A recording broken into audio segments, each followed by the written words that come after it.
বিয়ের 4 বছর পর স্বামীর পকেটে হাত দিয়েছিলাম, টাকা নেইনি, শুধু দেখেছিলাম টাকা আছে কিনা। তাতেই শুনতে হলো তার পকেটে আমি কেন হাত দেব। কথাটা শুনে আমি সেইখানে জমে গেলাম। মনে হলো এই 4 বছরের সংসারে এই কি পাওনা ছিল আমার। স্বামীর মুখে এই কথাটা শুনে শাশুড়ি মা দৌড়ে এলেন, আমাদের ঘরে এসে চিৎকার করে বললেন, কি হয়েছে বাবা সাফওয়ান?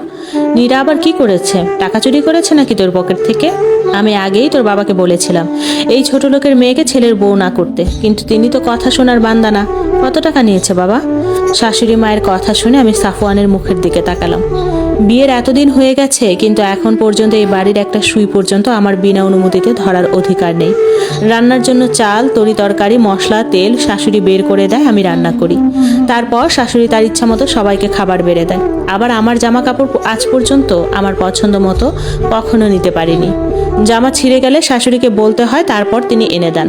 ভাববেন না এই নিয়মটা শ্বশুর শাশুড়ি করেছে, না, এটা আমার স্বামীর নিয়ম। কারণ তার মাকে তার দাদি অনেক কষ্ট দিছে, এখন তাই তার মাকে কোনো রকম কষ্ট দিতে চায় না। আমিও চুপচাপ সব মেনে নিছি। শ্বশুর মশাই অবশ্য কখনো কিছু বলতেন না, তিনি বরাবরই শান্ত স্বভাবের মানুষ। সাফওয়ানের দিকে তাকানো দেখেই সাফওয়ান বলল, তাকাচ্ছ কেন এইভাবে? আমাকে কি নতুন চেনো? জানোই তো আমি আমার জিনিস, টাকা পয়সা অন্য কারো হাত দেওয়া মেনে নিতে পারি না। আমি ঘৃণা লজ্জায় মাথা নিচু করলাম, তারপর দৌড়ে ঘরের বাইরে যেতে লাগলাম। তখনই সামনে এসে দাঁড়ালো আমার বাবা, চোখে মুখে প্রচন্ড রাগ। আমার হাত ধরে টেনে ঘরে এনে আমাকে প্রশ্ন করলেন, সাফওয়ানের পকেটে কেন হাত দিয়েছিলে? আমি বাবার এরকম গলা শুনে ভয় পেয়ে গেলাম। এই প্রথম বাবাকে আমি এরকম রাখতে দেখলাম। আমি বললাম, আসলে আমি আর কিছু বলার আগেই সাফওয়ান বলল, আপনার মেয়ের মাথায় দেওয়া তেল শেষ হয়ে গেছে, মাকে বলেছে। মা নাকি কয়েকদিন পরে এনে দিতে চেয়েছে, কিন্তু তার এখনই লাগবে, তাই আমাকে বলছিল। আমি বারবার বলছিলাম খুচরা টাকা নেই, কিন্তু সে শুনছে না। সে গিয়ে আমার পকেট দেখতে গেছে টাকা আছে কিনা। সাফওয়ানের কথা শুনে শাশুড়ি মা মুখ বাঁকিয়ে বললেন, দেখছেন বেশ আপনার মেয়ের সাহস? আমি তো বলেছিলাম 2 দিন পর এনে দিব, কিন্তু সে এসে আমার ছেলের সাথে জিদ ধরেছে। বলি, বউ কি আমরা ছিলাম না মেয়ে? কতদিন গেছে মাথায় তেল দেয়নি, তাতে কি আমরা মরে গেছি? সাফওয়ান আর শাশুড়ির কথা শুনে আমার চিৎকার করে কাঁদতে ইচ্ছে করছে। বাবার দিকে তাকাতে আমার লজ্জা করছে। ছি, শেষ পর্যন্ত এইভাবে বাবার সামনে আমাকে অপমানিত হতে হলো। বাবা এবার আমার কাছে আসলেন, তারপর বললেন, নীরা, যা শুনছি তা কি ঠিক? আমি কাঁদতে কাঁদতে মাথা নাড়ালাম। বাবা আমার কথা শুনে বলল, তুমি ভুল করেছো নীরা। বাবা এতটুকু বলতেই শাশুড়ি মা বললেন, হ্যাঁ বেয়াই, মেয়েকে একটু বোঝান, আমরা তো তার কোনো অভাব রাখি না, এত ধৈর্য হারা হলে চলবে? বাবা এবার বেশ জোরেই বললেন, চুপ করুন আপনি, আমাকে আমার মেয়ের সাথে কথা বলতে দিন। নীরা, তুমি ভুল করেছো। এই যে 4 বছর হলো তোমাদের বিয়ের, এতদিনেও তুমি স্ত্রীর পুরোপুরি মর্যাদা পাওনি। এটা তোমার বাবাকে না জানিয়ে ভুল করেছো। স্বামীর পকেটে হাত দেওয়ার জন্য যদি তোমাকে চোর অপবাদ নিতে হয়, আমার মনে হয় না সেই বাড়িতে তোমার থাকার কোনো অধিকার আছে। আর যাই হোক, দুটো ভাত কাপড়ের জন্য তোমাকে এই সংসারের মান সম্মান ধুলোয় মিশিয়ে থাকতে হবে না। বাবার কথা শুনে শাশুড়ি মা বললেন, বাবা বেয়াই, আপনি আপনার মেয়েকে শাসন করবেন কিনা তার বদলে আরো কথা শোনাচ্ছেন আমাদের। দেখ বাবা দেখ, এই জন্যই তোর বউয়ের এত বড় সাহস। সাফওয়ান রাগ করে বলল, আচ্ছা তাই নাকি? এইখানে আপনার মেয়ের মান সম্মান ধুলে মিশে গেছে? তাহলে নিয়ে যান, রাখুন আপনার মেয়েকে ঘরে সুকেসে তুলে। আমিও দেখি আপনার কত ক্ষমতা, আমার কাছ থেকে নিয়ে গিয়ে কেমন সম্মানের সাথে রাখতে পারেন। বাবা হাসলেন আর বললেন, আর যাই হোক, চোর অপবাদ শুনতে হবে না সাফওয়ান। আর তোমাকে চিনতে আমি এত ভুল করেছিলাম ভাবতেও আমার লজ্জা লাগছে। যাই হোক, আমি তোমার মতো মানুষের কাছে আমার মেয়েকে রাখবো না। নীরা চলো। এই বলেই আমার হাত ধরে বাবা টানতে টানতে নিয়ে যেতে লাগলো। আমি কি বলবো বুঝতে পারলাম না। সাফওয়ানও চুপচাপ মুখ ঘুরিয়ে দাঁড়িয়ে আছে, আর শাশুড়ি নানা কথা বলে চিৎকার করছেন।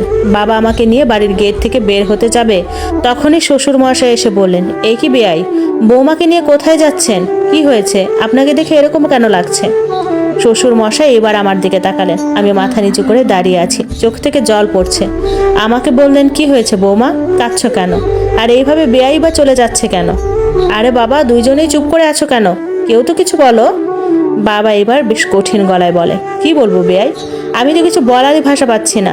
4 বছর হলো আমার মেয়ে আপনার ছেলের বউ, আর আমার মেয়ে আপনার ছেলের পকেটে হাত দিয়েছে। এর জন্য আপনার বউ আমার মেয়েকে চোর অপবাদ দিয়েছে। শুধু চোর অপবাদ নয়, যা মুখে আসছে তাই বলছে।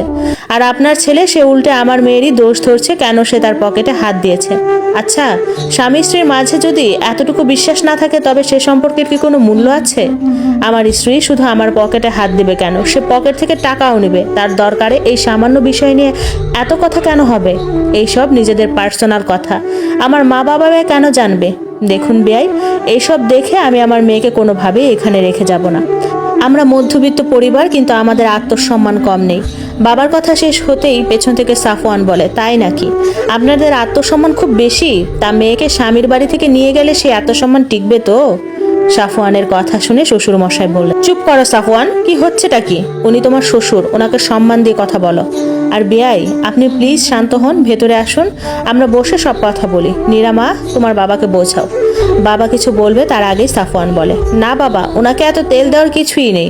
উনি ওনার মেয়েকে নিয়ে যাবেন, ভালো দেখি না কদিন রাখতে পারে। আর নীরা, খুব তো বাবার কথা শুনে চলে যাচ্ছ, পরে কিন্তু পস্তাতে হবে। সাফওয়ানের কথায় বাবা আরো রেগে গেলেন, প্রচন্ড রাগ নিয়ে বললেন, আত্মসম্মান মানে কি সেটা তো তুমি বোঝো না সাফওয়ান, বোঝার দরকারও নাই। তুমি তোমার মতো চলো, আর বিশ্বাস করো, আমার মেয়ে আমার কাছে এক বিন্দু পরিমাণও বোঝা নয়, তাই আমার কাছে নীরা ভালোই থাকবে। আর বেয়াই, আপনার ছেলের কথা তো শুনলেন, আশা করি এরপর আমাকে আর কিছু বলতে হবে না। আসি আমরা। শ্বশুর মশাই আর কিছু বলার আগে বাবা আমাকে নিয়ে চলে আসলো। গাড়িতে উঠে বাবার কঠিন মুখ কেমন ভার হয়ে গেল। বুঝতে পারছি ভেতরে ভেতরে খুব কষ্ট পেয়েছে। আসলে কোনো বাবাই চায় না তার মেয়ের সংসার ভাঙতে। আমিও নিজেকে শক্ত করলাম, এখন যদি আমি ভেঙে পড়ি তো বাবা নিজেকে সামলাতে পারবে না। ঘন্টাখানেক পর আমার বাড়িতে পৌঁছালাম। মা আমাকে বাবার সাথে দেখে অবাক হয়ে বললেন, একই নীরার বাবা, তুমি মেয়ে জামাইকে শীতের পিঠা খাওয়ানোর জন্য দাওয়াত দিতে গেলে, কিন্তু মেয়েকে যে নিয়ে চলে আসলে যে? বাবা কিছু না বলে ভেতরে চলে গেল। মা আমাদের চেহারা দেখে বুঝলেন কিছু হয়েছে। মা আমাকে বারবার জিজ্ঞেস করতে লাগলেন কি হয়েছে। আমিও আর শান্ত থাকতে পারলাম না, মাকে জড়িয়ে ধরে কেঁদে উঠলাম। আমার কান্নার শব্দ শুনে বাবা ভেতরে আসলেন। তারপর বললেন, নীরা, তুই কাঁদছিস কেন? তুই কি ভাবছিস তোর বাবা ভুল করেছে তোকে এনে? তুই যদি এটা মনে করিস তাহলে তোকে ওই বাড়িতে আমি রেখে আসবো, যেভাবেই হোক। দরকার পড়লে সাফওয়ানের পা ধরবো। আমি বাবাকে বললাম, না বাবা, তুমি কোনো ভুল করনি। আমি তো গর্ববোধ করছি যে তুমি আমার বাবা। কজন বাবা পারে মেয়ের অপমানের জবাব এইভাবে দিতে? অন্য কেউ হলে সমাজের ভয় করে আমাকে ওইভাবেই ওখানে রেখে আসতো। 4 বছর ধরে ওর সকল অন্যায় মেনে নিয়েছি। ওর কথায় কথায় আমার গায়ে হাত তোলা, আমার মা বাবা তুলে গালাগাল দেওয়া সব সহ্য করেছি, যে এক সময় সবকিছু ঠিক হয়ে যাবে। কিন্তু না, আসলে ও বদলানোর মানুষই না। তাই যা হয়েছে ঠিকই হয়েছে বাবা। সত্যিই আমি অনেক ভাগ্যবতী যে